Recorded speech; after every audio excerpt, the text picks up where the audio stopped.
Hi, I'm Belinda Carli, the Director of the Institute of Personal Care Science, and I get asked a lot about using colour correcting pigments. So I've decided to make a video on it to show you how they work. Let me show you some examples. Now I've just got some very basic examples here. Now don't forget, you don't have to use just one of these materials in any formula. You can mix and match and combine, but I'm going to show you a little bit about how you might make some selection choices from the many more that are available. I'm going to start with this material first. This is Rona Flesh Soft Shade. Now this one is used more for a soft focus effect and an all over toning and correcting effect to the skin. As you can see, it's got more of a soft focus effect, and of course you can watch my other video on selecting soft focus powders. This material works much in the same way, so I've got that there as a comparison material.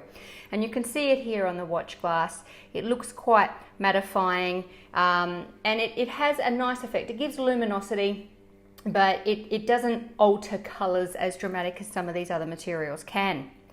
The next material I want to introduce you to is Gram Powder Lumiere. Now this particular material I love because of the story it can offer. This is actually using a diamond concept. So you could use this in luxury products. As you can see, it gives a really nice, again, more of a soft focus, overall color correcting type focus. Now the way it works is incident light comes into the diamond complex and coloured light is seen by the observer. Again, it has this great diamond story to it.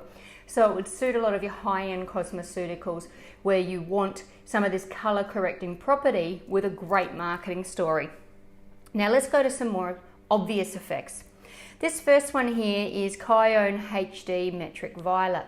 Now what I've tried to do on the watch glass is show you a little bit about what the powder does and the reflection it gives off. It's actually quite violet. So if I apply a bit of this to my skin, you can see straight away it looks like a nice white cream with a tinge of violet, but on the skin it's got a really strong violet property. Now this is really good on Asian skin or yellow skin tones where you want to neutralize some of that excessive yellow. This purple reflection helps neutralize some of those excess yellow tones. So it's really good for that type of application. Next I want to show you Kyone HD Infinite White. Now this looks very, very white in the jar. And very white, you might be able to see some of that reflecting property there.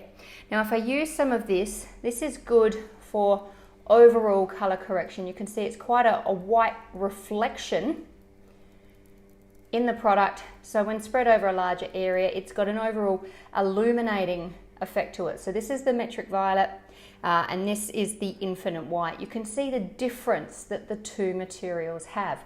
This one gives an overall luminosity, and this one has that purple tone. Again, it would help neutralize excess yellows in the skin. I have very pink skin, so you can't see how well it would neutralize yellow on my skin, but that's the purpose of using such a purple reflective powder. Next we've got the Kyone HD Crisp Gold, and you can see here it's got quite a gold reflective property just as the powder, and the product has a very gold appearance on the skin. Now this one gets used to help neutralize purple bags. So remember, we use the opposite. So when we're using this particular material, we're trying to neutralize excess purple in the skin with yellow, and we use the Metric Violet to neutralize excess yellow tones in the skin. Now these can be added to foundation products, they can be used as primers, you can mix a few different colors, you can have a lot of different choice and effects that you want to create by using these materials. Finally, I want to show you the Kyone HD Digital Pink. Now this one, again on the watch glass, not so obvious to see what it does, but it targets general dullness.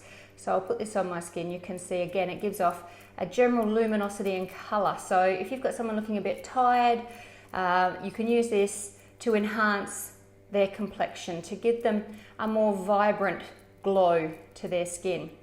Now this would be great if you're using some actives, some energizing actives in a product. You can see it gives that luminosity to the product. So again, you can see this one gives us a yellow reflection, and this one's got that general luminosity to give a more energized glow to the skin. Now this is just the tip of the iceberg of what you can do with these kinds of materials, and there are so many out there. Speak with your pigment suppliers about any reflective pigments they might have, and they'll be able to show you some color cards and effects they have in a finished product. Of course, you've just seen some examples here of what adding different colors will do and the reflective properties they give. So hopefully you can already start to think of some product applications where you can use these reflective properties to enhance your product story and that instant gratification to give a consumer a wow effect, to get them to like using your product enough that they see long-term results for a product they love and become loyal to.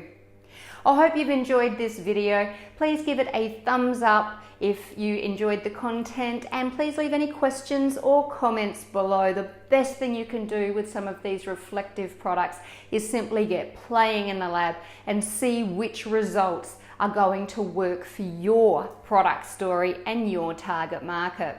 Make sure you subscribe to get notifications about all our videos. Please watch the soft focus video too. You'll get some great tips there about some other materials for that instant soft focus, selfie ready effect. Happy formulating!